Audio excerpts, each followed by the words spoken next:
আখির জামানার পয়গম্বর বিশ্ব নবী জনাব মুহাম্মদুর রাসূলুল্লাহ সাল্লাল্লাহু আলাইহি ওয়াসাল্লাম তিনি বললেন, ও আমার উম্মতেরা, তোমরা জেনে রাখো বনি ইসরাইলের মধ্যে ৭২টি দলে বিভক্ত হয়েছিল। আমার উম্মতেরা ৭৩ দলে বিভক্ত হবে। সাহাবীরা জিজ্ঞাসা করল, ইয়া রাসূলুল্লাহ, আল্লাহর নবী জনাব মুহাম্মদুর রাসূলুল্লাহ সাল্লাল্লাহু আলাইহি সাল্লাম তিনি বললেন, সবগুলো আল্লাহ জাহান্নামে চলে যাবে, কেবলমাত্র একটি দল আল্লাহ জান্নাতে যাবে। আল্লাহ নবীকে জিজ্ঞাসা করা হলো, ক্বালু ইয়া রাসূলুল্লাহ ওয়া মান ইয়া রাসূলুল্লাহ, ক্বালা মান আলাইহি। আল্লাহর নবী গো, আপনি বলুন কোন দলটা আল্লাহর জান্নাতে যাবে? আল্লাহ নবী জনাব মুহাম্মদুর রাসূলুল্লাহ সাল্লাল্লাহু আলাইহি সাল্লাম তিনি বললেন, সাহাবীরা রে, শুনে রাখো, জেনে রাখো, মা আনা আলাইহি ওয়া সাবি। তিনি বললেন, আবু বকরের আদর্শ জান্নাতে যাবে তা বলেননি, ওমরের আদর্শ জান্নাতে যাবে তা বলেনি, উসমান আলী হায়দারের আদর্শ জান্নাতে যাবে তা বলেনি। আখিরি জামানার পয়গম্বর বিশ্ব নবীর সাহাবীরা জান্নাতি হওয়ার পরে বলেনি, জান্নাতি সাহাবীদের আদর্শ বিশ্ব নবী তিনি বলেননি। তিনি বললেন, সাহাবীরা রে, যারা প্রশ্ন করেছে আমাকে, ও সাহাবীরা জেনে রাখো, আমি আবার আমার সাহাবীরা যে আদর্শের উপর ইস্তেকামাত রয়েছি, এই আদর্শের উপরে যে আমার উম্মতেরা ইস্তেকামাত থাকতে পারবে, আনুগত্য থাকতে পারবে, কেবলমাত্র শুধুমাত্র তারাই আল্লাহর জান্নাতে যাবে। বন্ধুরা আমার, আল্লাহ রাব্বুল আলামিন তিনি বললেন, ওয়া মাইয়াবতাগি গায়রাল ইসলামি দীনা ফালান ইউকবালা মিনহু ওয়া হুয়া ফিল আখিরাতি মিনাল খাসিরিন।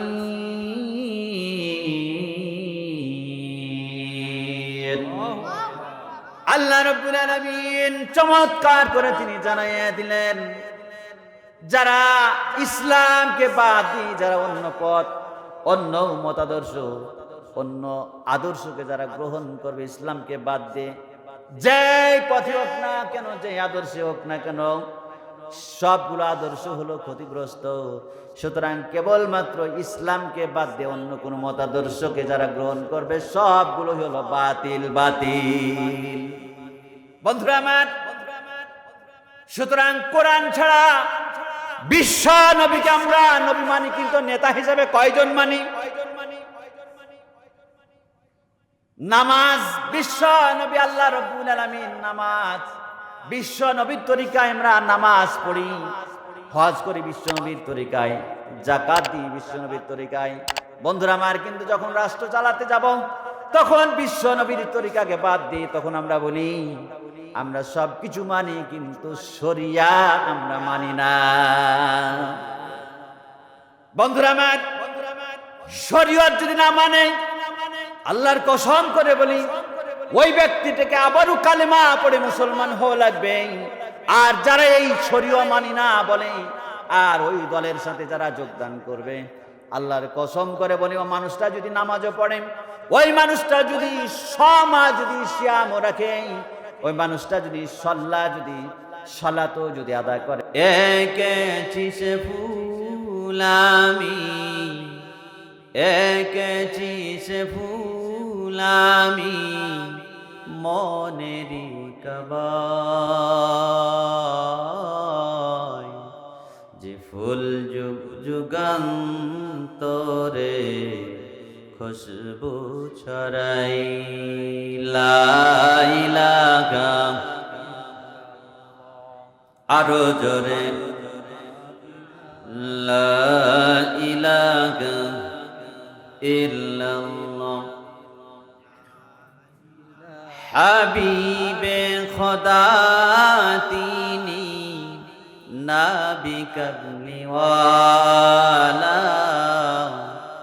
তারি বিরহে দু চোখ অশ্রু ঝরায়, যে ফুল যুগ যুগান্তরে খুশবু ছড়াই লা ইলাহা আরো জোরে লা ইলাহা লা ইলাহা ইল্লাল্লাহ যারে খোদা ডেকে নিয়ে আরো সুপাকে মধুর সুমধুর সুরে নাম ধরে ডাকে তারি প্রেমে কাতরে বুক তারি প্রেমে কাতরে বুক জলে পুড়ে যায় যে ফুল যুগ যুগান্তরে খুশবু ছড়াই লা ইলাহা আরো জোরে লা ইলাহা ইল্লাল্লাহ লা ইলাহা ইল্লাল্লাহ সুবহানাল্লাহ ওয়ালহামদুলিল্লাহ ওয়া লা ইলাহা ইল্লাল্লাহ चीनो अरब है हमारा हिंदुस्तान है हमारा मुस्लिम है हम सारा जहां हमारा ला इलाहा इल्लल्लाह ला इलाहा ইল্লাল্লাহ লা ইলাহা ইল্লাল্লাহ মুহাম্মাদুর রাসূলুল্লাহ সাল্লাল্লাহু আলাইহি ওয়াসাল্লাম। সম্মানিত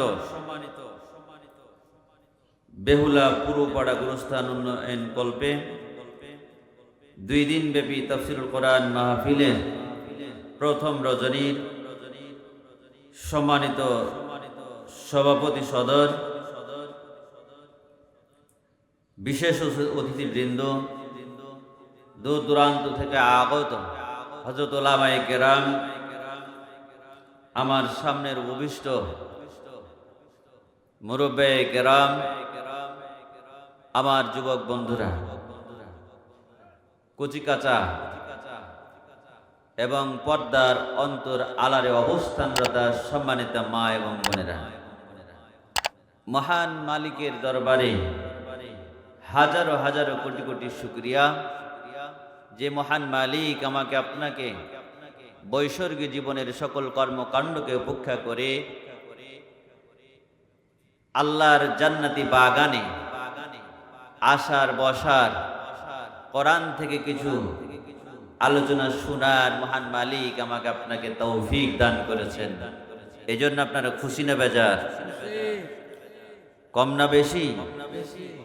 বেশি হলে বেশির মতন আওয়াজ দিয়ে অন্তর খুলে উজাড় করে পড়ি আলহামদুলিল্লাহ।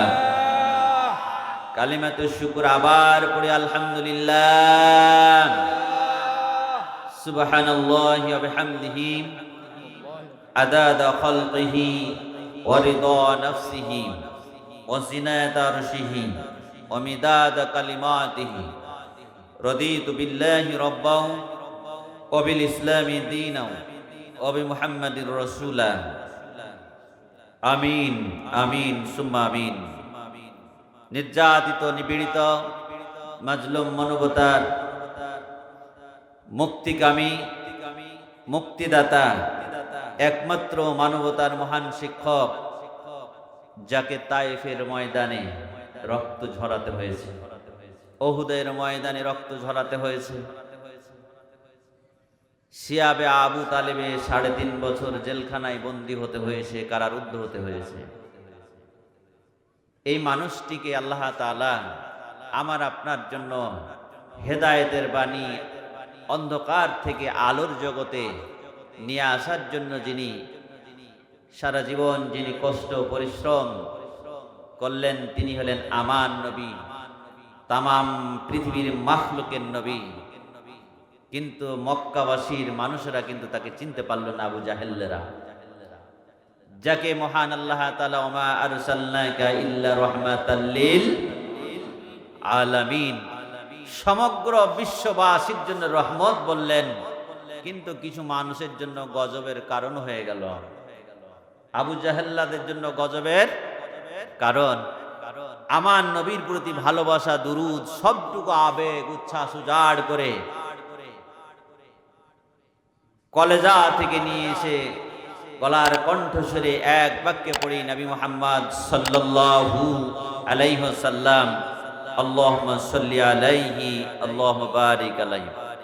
উপস্থিত দিনী বন্ধুরা, এখন বাংলাদেশ আমাদের স্বাধীন মুক্ত বাংলাদেশ। স্বাধীন মুক্ত বাংলাদেশের মতন আমরা যে সময় জুলুমের শিকার ছিলাম, সে সময় আমাদের চোখের পানি অঝর নয়নে ঝরেছে। সেই বলে কি এখন চোখের পানি আমরা আর ফেলবো না? এখন আমাদের চোখের পানি বেশি বেশি ফেলা লাগবে। যদি আমরা চোখের পানি বেশি বেশি ফেলতে না পারি, তবে আবারও সেই দুঃশাসন আমাদের মাথার উপরে চেপে বসবে। কথা বলেন। যেমন কষ্ট আমাদের আল্লাহ তাআলা দূর করেছেন, সুখ নিয়ে এসেছেন, আবারও মহান মালিক আবারও এই কষ্টকে আল্লাহ তাআলা আবারও দূর করে দিতে পারেন। আবারও সেই শান্তিকে আবারও দূর করে আবারও কষ্ট তিনি আনায়ন করতে পারেন। যে মহান মালিক এক সময় রাত্রি ছোট হচ্ছে, আবার রাত্রি আরেক সময় বড় হয়ে যাচ্ছে। কিছুদিন আগেই আমরা মাগরিবের সালাত আদা করলাম 7টার সময়, এখন মাগরিবের সালাত আদা করছি আমরা 5টা 20-এ। এই সময় আল্লাহ তাআলা রাতকে এখন বড় করে দিয়েছেন। যে মহান মনিব এই দিনকে ছোট করে দেওয়ার ক্ষমতা রাখে, রাতকে বড় করে দেওয়ার ক্ষমতাও রাখে, আবার রাতকে ছোট করে দেওয়ার ক্ষমতা রাখে, আবার দিনকে ছোট করে দেওয়ার ক্ষমতা যিনি রাখেন, সেই মহান মালিক যিনি আমাদের কষ্ট লাঘব করেছেন, আবারও তিনি শান্তি পার করে আবারও কষ্ট তিনি নিয়ে আসতে পারে না? পারে না? আওয়াজ দা বলেন, পারে না? পারে না? আল্লাহ রাব্বুল আলামিন কোরআনুল কারীমের মধ্যে পরিষ্কার করে তিনি জানিয়ে দিলেন, ইয়া আইয়ুহাল্লাযীনা আমানু মান ইয়ারতাদ্দা মিনকুম আন দীনিহি ফাসাউফা ইয়াতিল্লাহু বিকওমিন يحبهم ويحبونه وذلة على المؤمنين أعزة على الكافرين يجاهدون في سبيل الله ولا يخافون لومة لائم ذلك فضل الله يؤتيه من يشاء والله واسع عليم।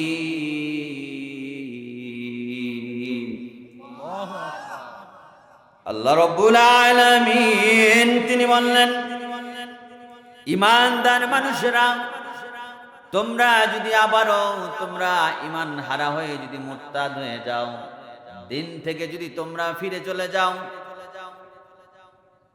তামাম পৃথিবীর মানুষকে আল্লাহ রাব্বুল আলামিন তিনি জানায়ে দিলেন, তাহলে জেনে রাখো তোমাদের জায়গায় শীঘ্রই আমি আরো একটি জাতি নিয়ে আসব, যেই জাতিটাকে আল্লাহ রাব্বুল আলামিন ভালোবাসবেন, আর ওই জাতিটাও আল্লাহ রাব্বুল আলামিনকে ভালোবাসবেন।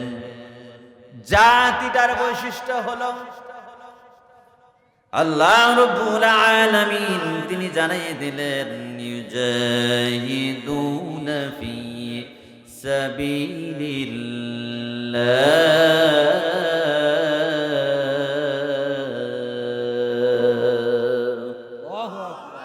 জাতিটার বৈশিষ্ট্য হলো আল্লাহর পথে তারা সংগ্রাম করবে। ولا يخافون لومة لائم। কোন নিন্দুকের নিন্দাকে ভয় করবে না, কেবলমাত্র শুধুমাত্র আল্লাহ রাব্বুল আলামিনের ভয় ছাড়া অন্য কোনো কারো ভয় অন্তরে থাকবে না। আল্লাহ রাব্বুল আলামিন চমৎকার করে তিনি জানিয়ে দিলেন, যালিকা ফাদলুল্লাহি ইউতিহি মান ইয়াশা। এটাই মহান মালিকের পক্ষ থেকে বান্দার জন্য সবচাইতে বড় অনুগ্রহ। একটু নড়ে ছড়ে বসেন তো দেখি, হাতটাকে টান টান করেন, হাতটাকে টান টান করেন, সামনের মানুষকে আবার লেগে না যায়। আমি একটু পরীক্ষা করে নিব আল্লাহ রাব্বুল আলামিন কাকে বেশি ভালোবাসবেন। আমি একটি তাকবীর আওয়াজ দিব, তাকবীরের আওয়াজ আকাশ বাতাসকে মুখরিত করে তুলতে হবে। হাতটাকে টান টান করেছেন তো, দুই হাতকে সামনের মানুষকে লেগে না যায়। দেখেন, বীর মুসলমান ধরো আল কোরআন, বীর মুসলমান ধরো আল কোরআন, ফিরায়ানো সেই হারানো সম্মান। বীর মুসলমান ধরো আল কোরআন, ফিরায়ানো সেই হারানো সম্মান। বীর মুসলমান ধরো আল কোরআন, ফিরায়ানো সেই হারানো সম্মান। লিল্লাহে তাকবীর, লিল্লাহে তাকবীর, লিল্লাহে তাকবীর। যে আওয়াজ শুনেই, যে আওয়াজ শুনেই ওরে মুসলমান, যে আওয়াজ শুনেই ওরে মুসলমান, ভয়ে কাঁপিত কাফির ও বেঈমান। কথা বলেন। যে আওয়াজ শুনেই ওরে মুসলমান, ভয়ে কাঁপিত কাফির ও বেঈমান। দাউরে সে হুঙ্কার, দাউরে সে হুঙ্কার, কররে তুলপার, পাপ দুনিয়া ভেঙে কররে চুরমার, পাপ দুনিয়া ভেঙে কররে চুরমার। বীর মুসলমান ধরো আল কোরআন, ফিরায়ানো সেই হারানো সম্মান। লিল্লাহে তাকবীর, লিল্লাহে তাকবীর, লিল্লাহে তাকবীর। কোরআনের জন্য যদি আমাকে আপনাকে যদি এখন ডাক দেওয়া হয়, তাহলে কোরআনের ডাকে কি আমরা সাড়া দিতে পারবো? কোরআনের জন্য যদি দেশ থেকে যদি আমাকে বিতাড়িত করে দেয়, তারপরও কি আমি সন্তুষ্ট থাকব? কোরআনের জন্য যদি আমাকে ঘর ছাড়া করে, বাড়ি ছাড়া করে, তারপরও কি আমি কোরআনকে নিয়ে আমি সন্তুষ্ট থাকতে পারবো? কোরআনের জন্য যদি আমাকে জেলখানায় বন্দি করা হয়, তারপরেও কি আমি সন্তুষ্ট থাকতে পারবো? কোরআনের জন্য যদি আমাকে ফাঁসির মঞ্চে যদি ঝুলতে হয়, তারপরেও কি আমি কোরআনকে নিয়ে সন্তুষ্ট থাকতে পারবো? কোরআনের যখন ডাক আসবে 24 জুলাইয়ের মতন আমাকে আপনাকে আবারও প্রস্তুত হওয়া লাগবে। স্বাধীনতা অর্জন হয়েছে, কিন্তু এখনো এই দেশে মুসলমান ইসলামের শাসন কায়েম হয়নি। আওয়াজ দিয়ে বলেন। সুতরাং এই দেশে ইসলামের স্টেট, ইসলামী আন্দোলন, ইসলামের এই কোরআনের রাজতন্ত্রকে কায়েম করার জন্য আরো একটা যদি 24 জুলাই আন্দোলন যদি আসে, তাহলে পরে আমাকে আপনাকে বাড়ি ঘর ছাড়া হতে হলেও আমরা সেই মিছিলে আমরা কারা কারা শামিল হতে পারবো? আল্লাহকে দুই হাত উঁচু করে দেখিয়ে দেন। লিল্লাহে তাকবীর, লিল্লাহে তাকবীর। কোরআন আছে যেখানে, কোরআন নাই যেখানে, লিল্লাহে তাকবীর। বন্ধুরা আমার, আল্লাহ রাব্বুল আলামিন সবকে এক কাতারে আল্লাহ তাআলা ফেলবেন না, এই ময়দানে সবার নসিব মিলবে না। আল্লাহ রাব্বুল আলামিন তিনি বললেন, আল্লাহু ইয়াজতাবি ইলাইহি মান ইয়াশাউ ওয়া ইয়াহদি ইলাইহি মান ইউনীব। আল্লাহু আকবার। কথা কার? আল্লাহ রাব্বুল আলামিন বলেন, আল্লাহ রাব্বুল আলামিন যাকে নিজের জন্য বাছাই করে নেন, যাকে পছন্দ করে নেন, কেবলমাত্র তাকেই দিনের জন্য তিনি কবুল করে নেন। আর তাকে হেদায়েতের মালা তার গলায় পরিয়ে দেন, তাকে হেদায়েতের মালা, তাকে হেদায়েতের উপর পরিচালিত করেন। যে ব্যক্তি আল্লাহর দিকে ধাবিত হয়েছে সেই ব্যক্তিকে আল্লাহ তাআলা হেদায়েতের রশি গলায় পরিয়ে দেন। আল্লাহু আকবার। আশা লাগবে ময়দানে, ময়দানে থাকা লাগবে। এমনিতেই আমাকে আপনাকে রিজিকের ব্যবস্থা আল্লাহ তাআলা এমনি করে দিবে না। রিজিক আছে, রিজিককে আমাকে আপনাকে তালাশ করে নিতে হবে। আল্লাহ রাব্বুল আলামিন তিনি বললেন, وَمَن يُشَاقِقِ الرَّسُولَ مِن بَعْدِ مَا تَبَيَّنَ لَهُ الْهُدَى وَيَتَّبِعْ غَيْرَ سَبِيلِ الْمُؤْمِنِينَ نُوَلِّهِ مَا تَوَلَّى وَنُصْلِهِ جَهَنَّمَ وَسَاءَتْ مَصِيرًا।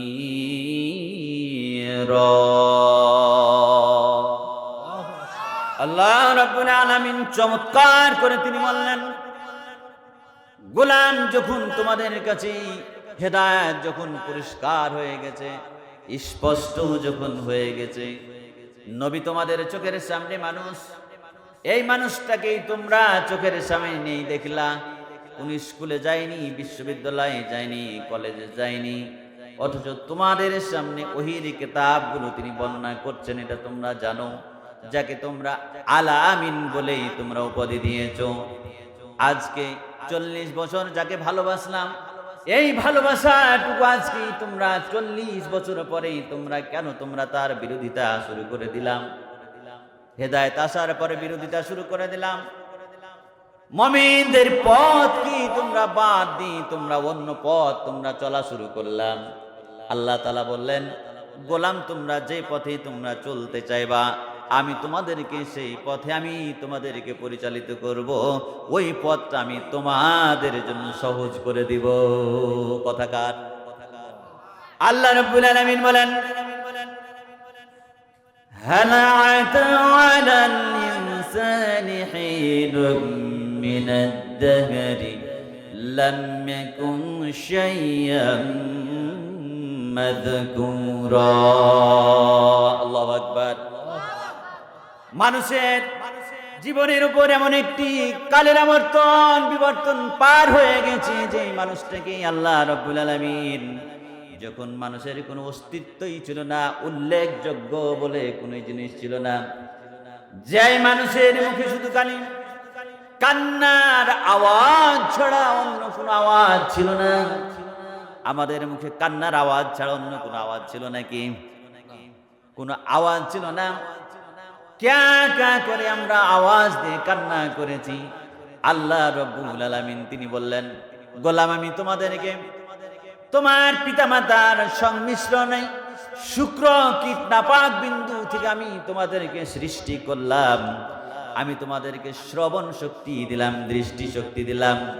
আমি তোমাদেরকে এই জন্য সৃষ্টি করলাম, নাবতালিহি ফাজআলনাহু সামিআন বাসীরা। এই জন্য আমি তোমাদেরকে সৃষ্টি করলাম, আমি যেন পরীক্ষা করে নিতে পারি কে তোমরা আমলের দিক থেকে শ্রেষ্ঠ। এই জন্য আল্লাহ রাব্বুল আলামিন আমার আপনারে সৃষ্টি করেছেন। জোরে বলেন মারহাবা। আল্লাহ রাব্বুল আলামিন বলেন, ওই সময় বিশ্ব নবীকে আল্লাহ তাআলা পাঠিয়েছিলেন যে সময় আইয়ামে জাহিলিয়ার যুগ। আইয়ামে জাহিলিয়ার যুগ আপনি মনে করবেন সেই যুগটা কি ছিল? সব মানুষগুলো ছিল কি অজ্ঞ নাকি? আহারে, সে যুগটা একদম অজ্ঞ ছিল না। আজও সেই জামানার মানুষগুলোর কবিতাগুলো আজও বিশ্ববিদ্যালয়ে মাস্টার্স লেভেলে, মাস্টার্স শ্রেণীতে, অনার্সে পড়া হয়। তার মধ্যে ইমরুল কায়েস অন্যতম একজন কবি। ইমরুল কায়েসকে আপনার মরুভূমিতে তার দুইজন জানের দুশ্মন তাকে গ্রেফতার করেছে। ইমরুল কায়েস সিদ্ধান্ত নিয়ে ফেলেছেন, আমি তো নিশ্চিত মারা যাব, দুনিয়া থেকে আমি বিদায় নিব।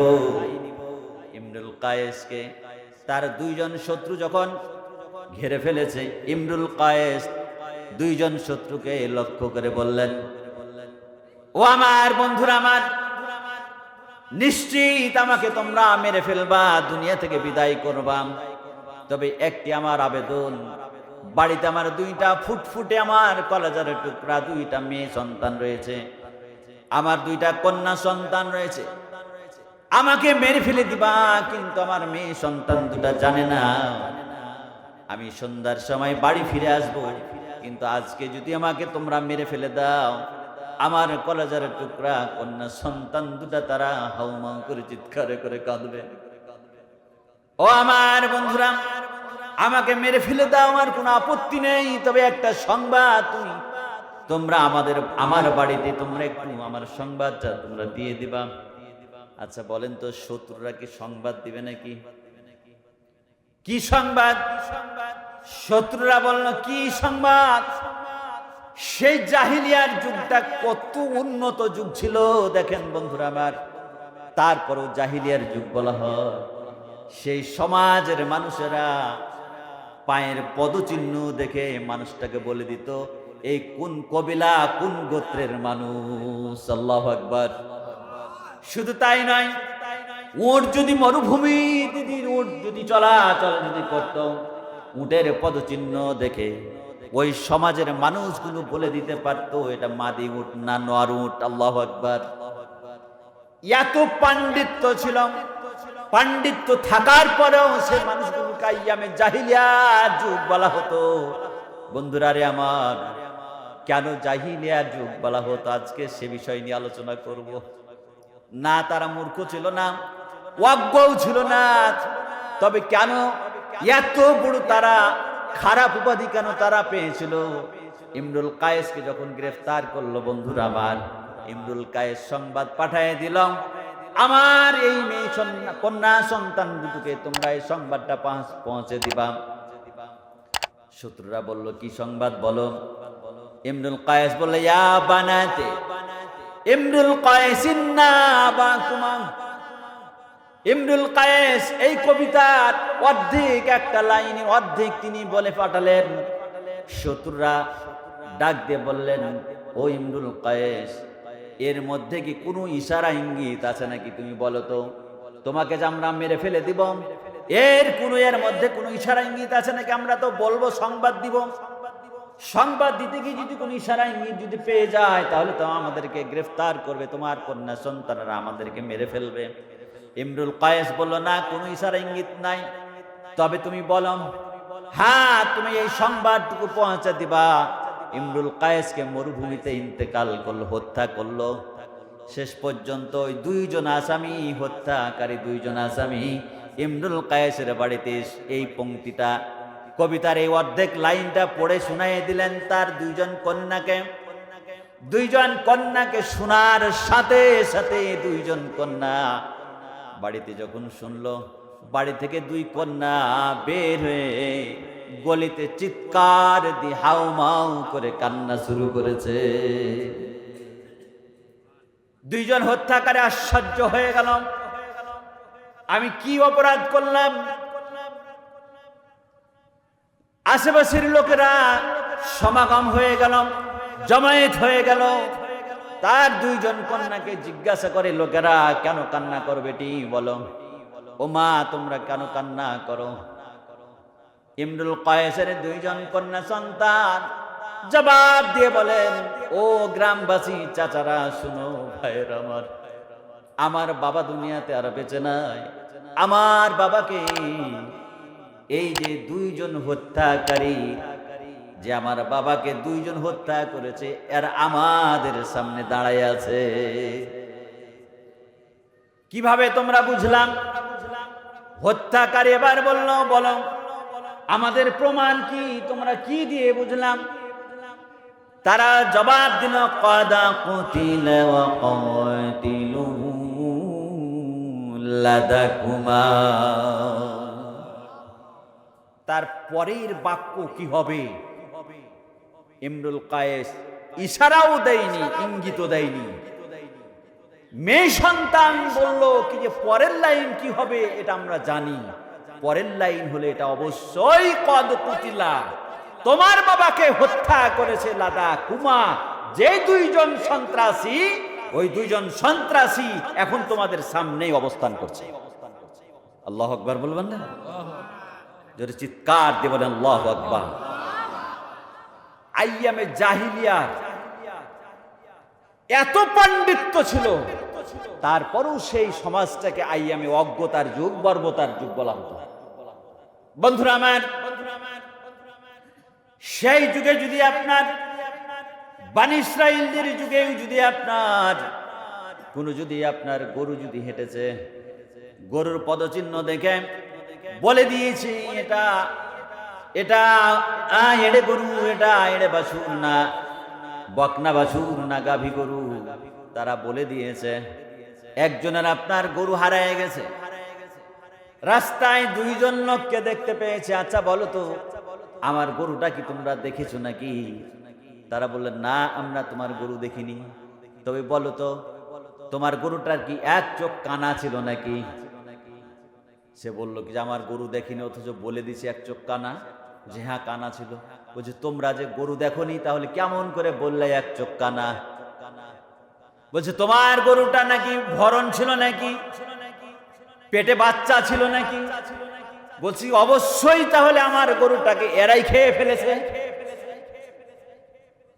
বলছে আমার গরুটার পেটে বাচ্চা ছিল, এক চোখ কানা ছিল, কেমন করে তারা বলতে পারে? সুতরাং তারা এই দৃশ্য দেখে তারা উপলব্ধি করেছে, না রাস্তার এক পার্শ্বের ফসলগুলো খেয়ে ফেলেছে, তাহলে বোঝা যাচ্ছে গরুটা ছিল কানা। সে রাস্তার পদচিহ্নগুলো দেবে গেছে, তার মানে বোঝা যাচ্ছে গরুটা ভারী ছিল, ভরণ ছিল। এমনি ভাবে পদচিহ্ন দেখে তারা পাণ্ডিত্য অর্জন করেছে। তারপরেও সেই সমাজটাকে বর্বরতার যুগ বলা হতো। এমন সময় আল্লাহ রাব্বুল আলামিন সূরা ইউসুফ, আল্লাহ তাআলা সম্পূর্ণ এমন একটি সূরা আল্লাহ তাআলা হাদিয়া দিলেন। আলিফ লাম রা তিলকা আয়াতুল কিতাবিল মুবিন ইন্না আনজালনাহু কুরআনান আরাবিয়্যান লাআল্লাকুম তাআকিলুন। বন্ধুরা আবার এই সূরাটা এত গুরুত্বপূর্ণ সূরা। এই সূরাটা হলো কোরআনের 12তম সূরা। কততম সূরা? 12তম সূরা। এই সূরাটা নাজিল হয়েছে নবুয়তের কততম বছরে জানেন? 12তম বছরে। আল্লাহু আকবার বলেন। এই সূরাটা কোরআনের 12তম সূরা, নাজিল হয়েছে নবুয়তের 12তম বছরে। আরো একটি মজার ঘটনা, আল্লাহু আকবার, এই সূরাটাতে 12 ভাইয়ের কথা বলা হয়েছে। কত ভাইয়ের? আল্লাহু আকবার বলবেন না? এই সূরাতে 12টি রুকু রয়েছে। কতটি রুকু? আল্লাহু আকবার বলবেন না? তাহলে এই সূরাটাতে কতগুলা 12 আছে দেখবেন। তাহলে 1 নম্বর 12 হলো কোরআনের 12তম সূরার নাম কি? সূরা ইউসুফ। কোন সূরা? আপনাদের এলাকার নাম কাউরি ইউসুফ আছে নাকি? তাহলে 12তম সূরার নাম কি? সূরা, আরো আওয়াজ দা বলেন, সূরা ইউসুফ। নবুয়তের 12তম বছরে নাজিল হয়েছে। নবুয়তের কততম বছরে? 12তম বছরে। এই সূরাতে রুকু কতটি রয়েছে? 12টা। এই সূরাতে কয় ভাইয়ের আলোচনা করা হয়েছে? 12 ভাইয়ের আলোচনা করা হয়েছে। এই সূরা অন্যতম একটি সূরা। মক্কার মুশরিকরা বিশ্ব নবীকে এসে বললেন, ওগো আখিরি জামানার পয়গম্বর, আপনি ওই ইয়াকুব নবী একজন নবী ছিল যাকে ফিলিস্তিন থেকে মিশর তাকে ত্যাগ করতে হয়েছিল, হিজরত করতে হয়েছিল। আর ইয়াকুবের 12 সন্তান ছিল। 12 সন্তানের মধ্যে কাকে কূপের মধ্যে নিক্ষেপ করা হয়েছিল? আপনি কি এই ঘটনাটা কি আপনি আমাদেরকে বলে দিতে পারবেন? আখিরি জামানার পয়গম্বর বিশ্ব নবী তিনি বললেন, কেমন করে এটা সম্ভব? কারণ বিশ্ব নবী তো তখন স্কুলে যায়নি, কলেজে নাই, বিশ্ববিদ্যালয় নাই, কেমন করে ইতিহাস জানবেন? আর সব ষড়যন্ত্র মক্কার কুরাইশদের তখন সব সিদ্ধান্ত একদম মটুট। বিশ্ব নবীকে এই মক্কার ময়দান থেকে তাকে ময়দানে থাকতে দিবে না, যে কোনো মূল্যে তাকে হত্যা করবে, এই ময়দান থেকে তাকে বহিষ্কার করবে, বিতাড়িত করবে। আখিরি জামানার পয়গম্বর মুহাম্মদুর রাসূলুল্লাহ সাল্লাল্লাহু আলাইহি ওয়াসাল্লাম ইন দ্য মিনটাইম তিনি চুপ করে আছেন। আল্লাহ রাব্বুল আলামিন সূরা ইউসুফ পুরা 111টি আয়াত আল্লাহ রাব্বুল আলামিন ধারাবাহিকভাবে তিনি অবতীর্ণ করে জানিয়ে দিলেন। আল্লাহু আকবার। বর্তমান সমসাময়িক যে ঘটনাগুলো সবগুলো এই সূরা ইউসুফে আছে। আল্লাহু আকবার। ফিলিস্তিনের মুসলমানদেরকে মারছে না? ফিলিস্তিনের মুসলমানদেরকে মারছে। এই ফিলিস্তিনে ইউসুফ আলাইহিস সালামের পিতা ইয়াকুব আলাইহিস সালামের জন্ম। ইয়াকুব আলাইহিস সালাম তিনি আল্লাহর নবী। ইয়াকুব আলাইহিস সালামের পিতা ইসহাক আলাইহিস সালাম তিনি আল্লাহর নবী। ইসহাক আলাইহিস সালামের পিতা হযরত ইব্রাহিম আলাইহিস সালাম তিনি আল্লাহর নবী। আল্লাহু আকবার।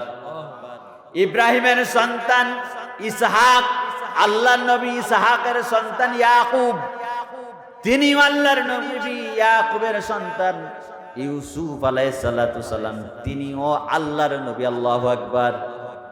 আর বাকি 11 ভাই তিনি নবুয়তি পাননি, নবী হননি। বন্ধুরা আমার, তাহলে নবীর সন্তান নবী হবে এরকম কোনো দাবি আছে নাকি? নবীর সন্তান একজন নবী হলাম, আর বাকি 11 জন নবী হলেন না।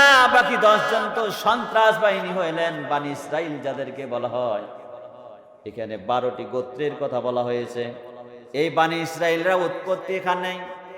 আল্লাহ রাব্বুল আলামিন ইয়াকুব আলাইহিস সালামের সন্তান একজন নবী হলেন।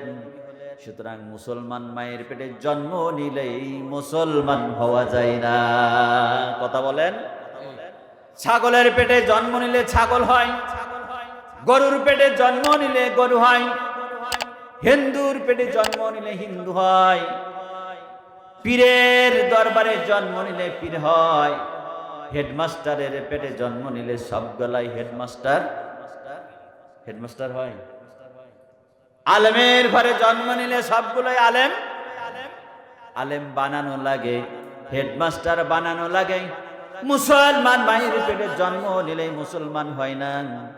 আল্লাহ রাব্বুল আলামিনের দরবারে ধন্যবাদ দেওয়া লাগে।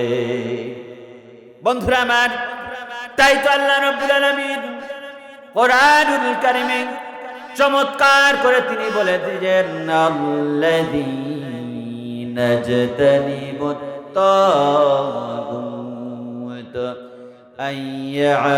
আইয়াবুদুহা ওয়া আনাবু ইলাল্লাহি লাহুমুল বুশরা ফাবাশশির ইবাদ।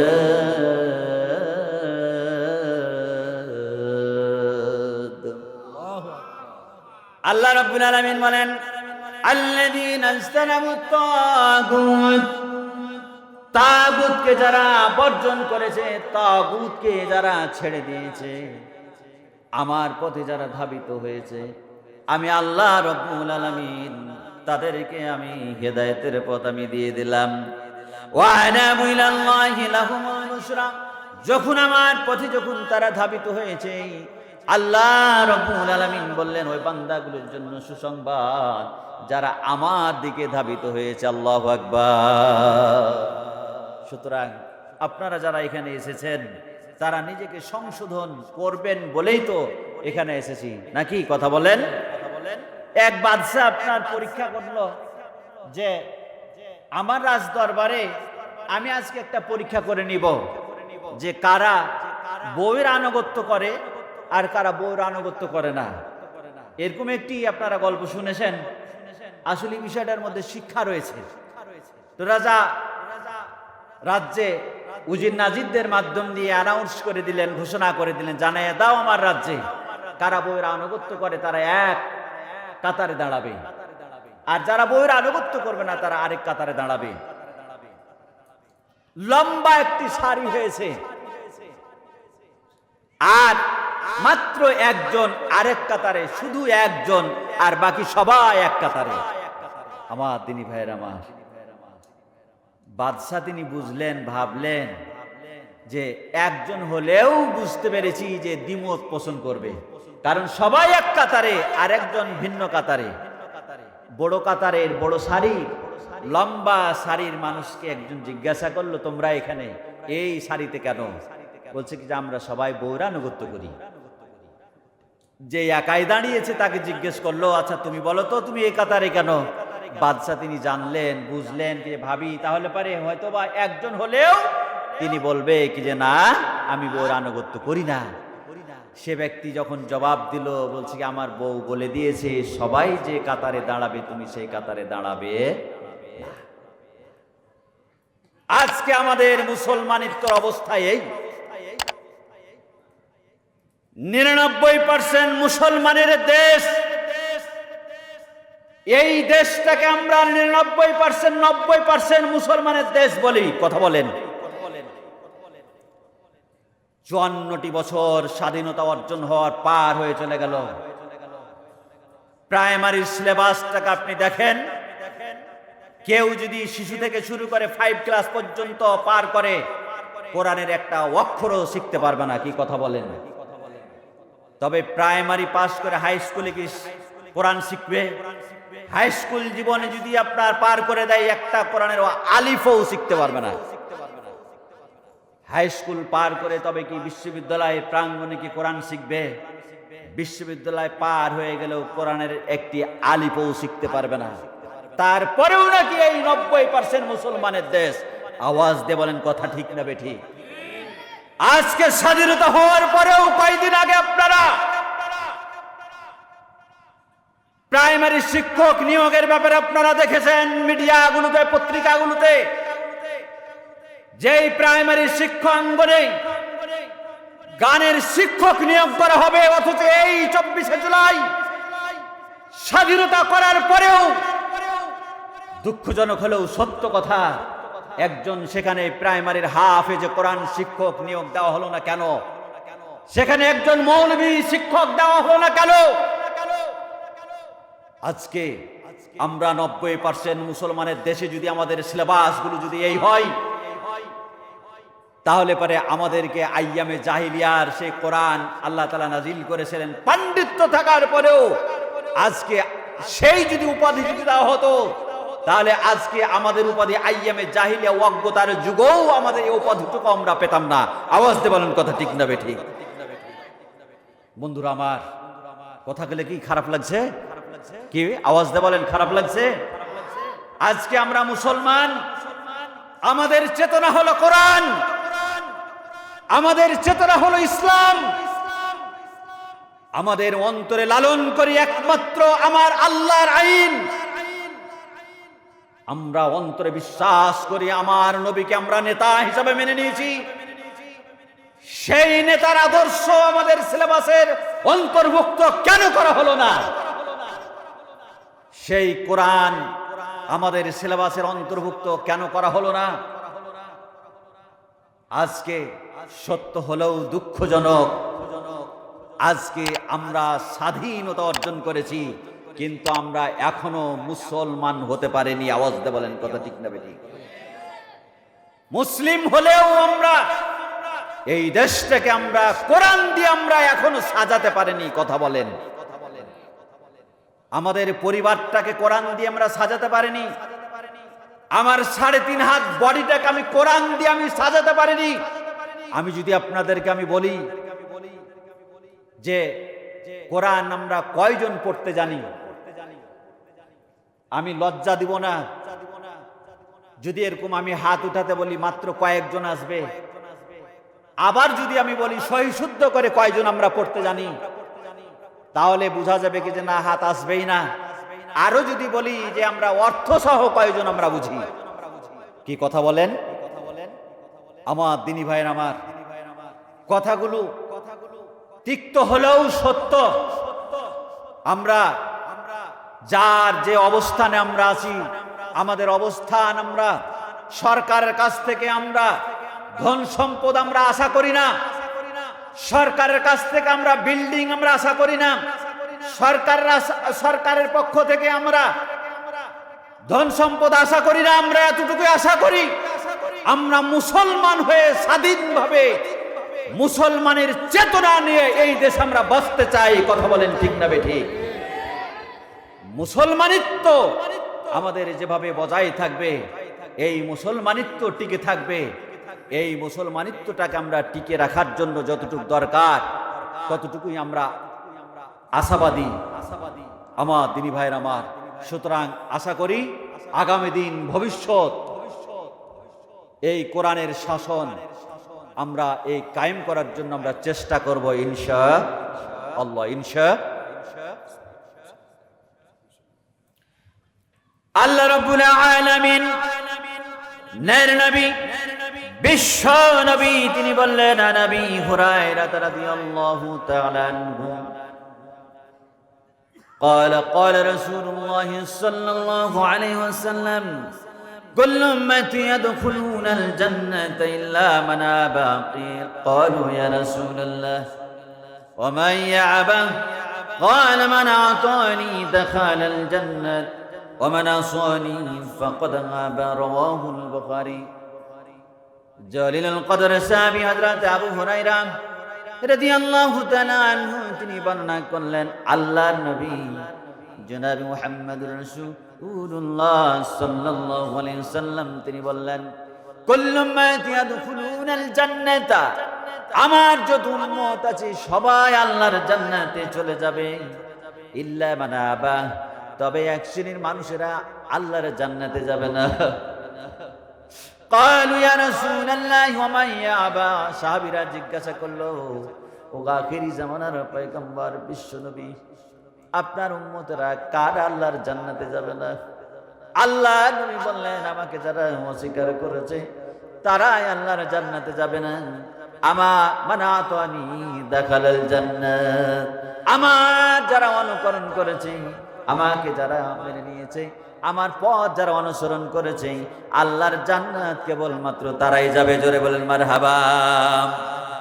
আন আব্দুল্লাহ ইবনে আমর قال قال رسول الله صلى الله عليه وسلم إن بني إسرائيل تفرقت على 72 ملة وتفترق أمتي على 73 ملة كلهم في النار إلا ملة واحدة.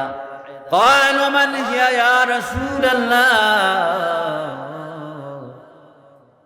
قال ما أنا عليه وصحابه. رواه الترمذي. آخر জামানার পয়গম্বর বিশ্ব নবী জনাব মুহাম্মদুর রাসূলুল্লাহ সাল্লাল্লাহু আলাইহি ওয়াসাল্লাম তিনি বললেন, ও আমার উম্মতেরা, তোমরা জেনে রাখো বনি ইসরাইলের মধ্যে 72টি দলে বিভক্ত হয়েছিল, আমার উম্মতেরা 73 দলে বিভক্ত হবে।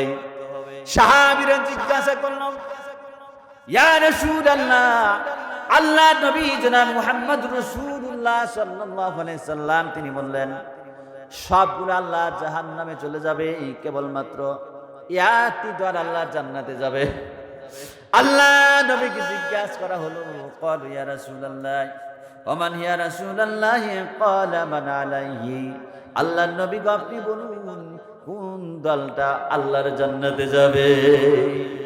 আল্লাহ নবী জনাব মুহাম্মদ রাসূলুল্লাহ সাল্লাল্লাহু আলাইহি ওয়াসাল্লাম তিনি বললেন, সাহাবীরা রে শুনে রাখো, জেনে রাখো, মা আনা আলাইহি ওয়া সাহাবী, তিনি বললেন আবু বকরের আদর্শ জান্নাতে যাবে তা বলেনি, ওমরের আদর্শ জান্নাতে যাবে তা বলেনি, উসমান আলী হায়দারের আদর্শ জান্নাতে যাবে তা বলেনি।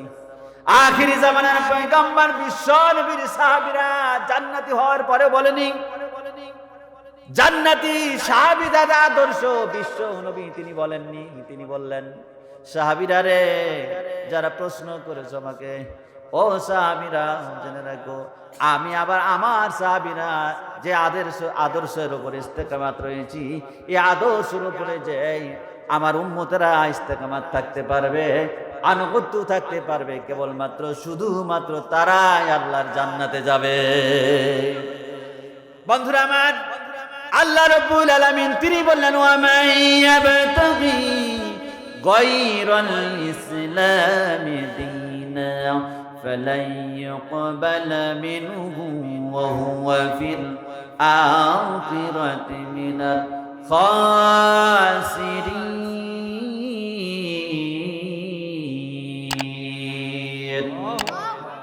আল্লাহ রাব্বুল আলামিন চমৎকার করে তিনি জানাইয়া দিলেন, যারা ইসলামকে বাদ দিয়ে যারা অন্য পথ, অন্য মতাদর্শ, অন্য আদর্শকে যারা গ্রহণ করবে, ইসলামকে বাদ দিয়ে যে পথে হোক না কেন, যে আদর্শে হোক না কেন, সবগুলো আদর্শ হলো ক্ষতিগ্রস্ত।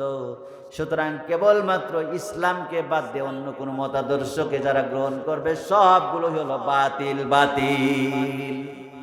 বন্ধুরা আমার, সুতরাং কোরআন ছাড়া বিশ্ব নবীকে আমরা নবী মানি, কিন্তু নেতা হিসেবে কয়জন মানি? নামাজ বিশ্ব নবী আল্লাহ রাব্বুল আলামিন নামাজ, বিশ্ব নবীর তরিকায় আমরা নামাজ পড়ি, হজ করি বিশ্ব নবীর তরিকায়, যাকাত দিই বিশ্ব নবীর তরিকায়। বন্ধুরা আমার, কিন্তু যখন রাষ্ট্র চালাতে যাব তখন বিশ্ব নবীর তরিকাকে বাদ দিই, তখন আমরা বলি আমরা সবকিছু মানি, কিন্তু শরিয়া আমরা মানি না।